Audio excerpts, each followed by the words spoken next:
ابو موسیٰ اشعری کہتے ہیں کہ ایک سفر میں ہم رسول اللہ صلی اللہ علیہ وسلم کے ساتھ تھے.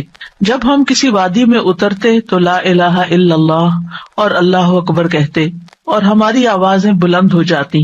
تو نبی صلی اللہ علیہ وسلم نے فرمایا، اے لوگو اپنی جانوں پر رحم کرو، کیونکہ تم کسی بہرے یا غائب کو نہیں پکار رہے، وہ تو تمہارے ساتھ ہی ہے، بے شک وہ سننے والا اور تم سے بہت قریب ہے.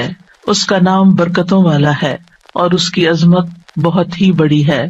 تو اللہ سبحانہ وتعالی قریب ہے، اس کو ہم چاہیں تو دل ہی دل میں پکاریں، سرگوشیوں کے انداز میں پکاریں یا اونچی آواز میں پکاریں، وہ ہر حال میں سنتا ہے، اور جب وہ سنتا ہے تو جواب بھی دیتا ہے اور ہماری دعائیں قبول بھی کرتا ہے. اس لیے ہمیں اس کو قریب محسوس کر کے اس سے دعائیں کرتے رہنا چاہیے. تو وہ دعا کی قبولیت کے اعتبار سے قریب ہے، دعا کو سننے کے لحاظ سے قریب ہے، اپنے علم کے اعتبار سے سب لوگوں کے قریب ہے، اور خاص طور پر عبادت کرنے والوں اور پکارنے والوں کے قریب ہے. یعنی اس کا قرب دو طرح کا ہے، ایک عام قرب ہے جو سب کے لیے ہے، اور ایک خاص قرب ہے جو اس کے خاص بندوں کے لیے ہے، اور وہ خاص بندے جو عبادت گزار ہیں، جو اس کا ذکر کرتے ہیں، جو اس کے شکر کرنے والے ہیں.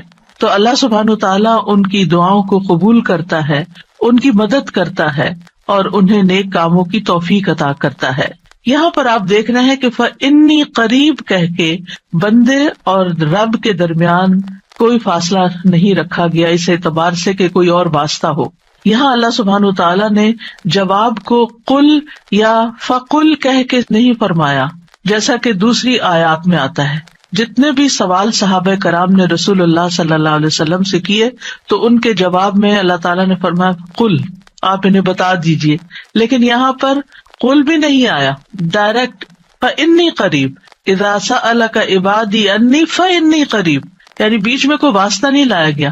تو اس سے یہ پتا چلتا ہے کہ ہمارے اور ہمارے رب کے بیچ میں کسی اور واسطے اور کسی اور وسیلے کی ضرورت نہیں.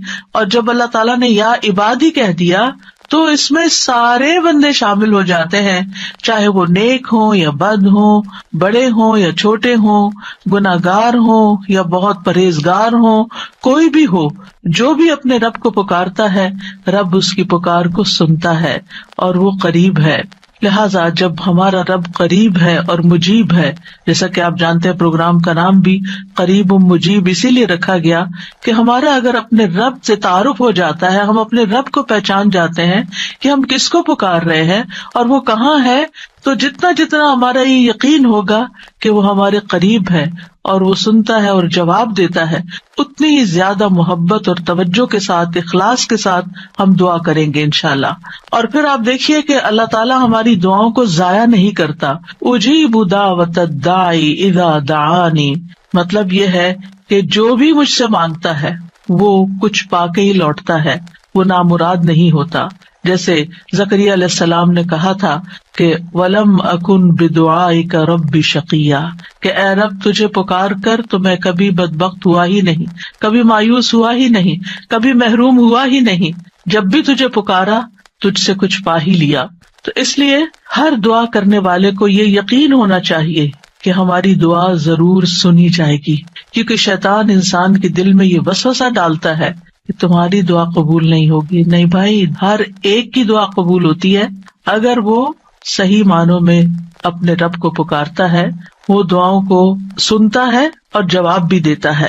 ضرورت اس بات کی ہے کہ ہم اپنے دل کو حاضر کر کے اللہ سے مانگیں، اخلاص کے ساتھ مانگیں، اور قبولیت کے جو اوقات ہیں یا جو علامات ہیں ان کو سامنے رکھتے ہوئے مانگیں. اور پھر ساتھ یہ بھی کہا گیا فَلْيَسْتَجِيبُوا لِي وَلْيُؤْمِنُوا بِي لَعَلَّهُمْ يَرْشُدُونَ، کہ انہیں چاہیے کہ وہ بھی میری بات مانیں. یعنی اگر یہ چاہتے ہیں کہ میں ان کی دعائیں قبول کروں تو پھر انہیں بھی چاہیے جب میں انہیں پکارتا ہوں، ایک تو یہ ہے نا کہ ہم اللہ تعالیٰ کو پکارتے ہیں، اور ایک اللہ تعالیٰ بھی ہمیں پکارتے ہیں. یعنی اللہ سبحانہ تعالیٰ کب پکارتے؟ ہر اذان میں پکار آتی ہے، حی علی الصلاۃ حی علی الفلاح. تو پھر ہم کیا کرتے ہیں؟ کیا واقعی ہم صلاح کی طرف جاتے ہیں یا نہیں؟ اسی طرح قرآن مجید میں بہت دفعہ یا ایھا الذین آمنوا کہہ کے ہمیں پکارا گیا ہے. اے لوگو جو ایمان لائے ہو، یا ایھا الناس کہہ کے تمام